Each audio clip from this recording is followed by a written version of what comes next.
I know at this point of time सबके दिमाग में बस एक ही चीज चल रही है कि आखिरकार रिजल्ट कब आएगा।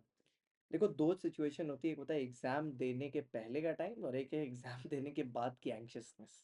अभी हर बच्चे के दिमाग में यही चल रहा है कि रिजल्ट कब आएगा, कैसा होगा रिजल्ट, पासिंग परसेंटेज कितनी होगी, मैं सही से परफॉर्म करूंगा कि नहीं, because at the end of the day this is important. और जैसे जैसे आप पता भी है, एक एब्सेंट माइंडेडली पता भी है कि दिन करीब आ रहे हैं, तो वो और ज़्यादा एंग्जाइटी डेवलप हो रहा है अंदर। समझ में आता है, बिल्कुल समझ में आता है।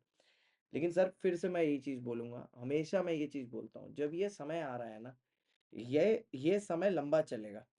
क्योंकि अभी क्या होगा पता है आपको, ऐसा फील होगा दिन जा नहीं रहे। स्टार्टिंग स्टार्टिंग में तो एग्जाम देने के बाद दिन तुरंत तुरंत जा रहे थे भाई, एक सीरीज निपटाया, दो सीरीज निपटाई, तीन सीरीज निपटाई, लेकिन ना समय पास नहीं हो रहा, अब नहीं हो रहा। ठीक है, मैं ये बोलना चाहूंगा जिन लोगों ने जीवन दिया है, G2 के लिए प्रिपेयर करना बाकी है, या G2 दिया है जीवन के लिए प्रिपेयर करना बाकी है, भाई तुम क्यों समय बर्बाद कर रहे हो भाई? तुम अपनी पढ़ाई करो ना। क्योंकि कुछ भी रिजल्ट आए, तुमको तो at the end of the day एक अटेम्प्ट देना ही है, मतलब वो ग्रुप देना ही है जो नहीं हुआ। तुम समय बर्बाद मत करो, और अगर थोड़ा बहुत कर भी चुके हो ना, तो अब दोबारा मत करो, and focus on working. Because आपको तो वैसे ही पता है, एनी वेज आपको पढ़ना ही है, चाहे वन के लिए पढ़ना हो या दोनों के लिए पढ़ना हो। जिन्होंने दोनों ग्रुप दे के रखे हैं, ठीक है, अभी ना सबसे बड़ी गलती जो आप कर सकते हो वो क्या है पता है? टेंशन के मारे पेपर निकाल के बैठ के रीटोटलिंग और वापस से टोटलिंग करेंगे कि भैया कितने नंबर आ रहे हैं, कितने नंबर नहीं आ रहे। बहुत गलत चीज है, बिल्कुल मत करना। रिलैक्स बैठो, ठीक है, डोंट पैनिक। ठीक है, आपने लिखा अच्छा है तो नंबर बढ़िया ही आएंगे। ठीक है, अब कुछ बातें कर लेते हैं यूनिवर्सल लेवल पर। ठीक है, क्या ग्रेस मार्क्स मिलेंगे? ठीक है, देखिए सर, ग्रेस का कॉन्सेप्ट पहले समझिएगा। ग्रेस तब होती है जब कोई paper on a universal level tricky होता है बच्चों के लिए। ठीक है, यूनिवर्सल लेवल पर मतलब किसी एक बच्चे के लिए डिफिकल्ट हो, ठीक है, उसकी बात नहीं कर रहा। किसी एक बच्चे के लिए डिफिकल्ट हो उसकी बात नहीं कर रहा, मैं बात कर रहा हूं कि यूनिवर्सली सबके लिए डिफिकल्ट है। ठीक है, उस केस में ग्रेस मार्क्स मिलते हैं। तो इस बार अगर हम लोग देखें तो जो टैक्स का पेपर था वो थोड़ा सा ट्रिकी था स्टूडेंट्स के लिए यूनिवर्सल लेवल पर। मैं इंडिविजुअली किसी बच्चे के बारे में बात नहीं कर रहा, यूनिवर्सली लेवल पर मेरे पास जिन बच्चों का मैसेज आया उसके बेसिस पे बता रहा हूँ कि टैक्स का पेपर थोड़ा ट्रिकी था, बाकी papers were easier. So you can expect कि टैक्स में थोड़ा बहुत ग्रेस मार्क आपको मिल सकता है। अब बात करते हैं रिजल्ट के डेट की। तो रिजल्ट का डेट एक्सपेक्टेड है 25 से 28 के बीच में।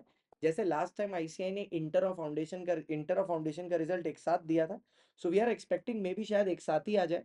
ठीक है, पर जो भी सिचुएशन है, अगर 25 से 28 के बीच में रिजल्ट आता है तो अनाउंसमेंट मोस्ट प्रॉब्ली 23 की रात तक आ जानी चाहिए।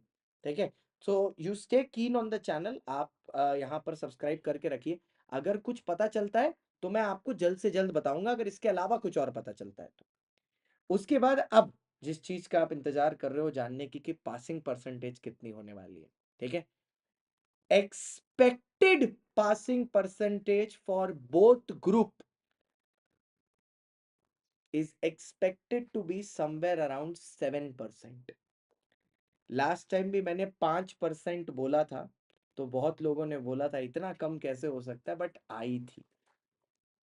ठीक है, 5.58 या कुछ ऐसे आई थी। This time we are expecting somewhere around 7% as passing percentage, 7%, single digit. Both group, single group की बात नहीं कर रहा, बोथ ग्रुप की। सो लास्ट टाइम भी मैंने यही बोला था कि इतनी कम passing percentage is something which is very disheartening. अभी भी यही बोलूंगा। ठीक है, but it also shows that students are lacking quality education. तो भैया क्वालिटी बहुत जरूरी है। आपकी ये जो आदतें हैं ना कि थोड़ा पढ़ लें, एग्जाम ओरिएंटेड पढ़ लें, इसे थोड़ा पढ़ के पास हो जाएंगे, लास्ट दिन पढ़ के पास हो जाएंगे, ये गलत कल्चर है। ठीक है, ये रिजल्ट्स जो 5%, 7%, 2% जो हैं, ये प्रूव करते हैं that the quality with which you are writing exams is declining. So you need to improve that, अगर अच्छी जगह आर्टिकलशिप करनी है, etcetera etcetera. So let's hope for the best and be prepared for the worst.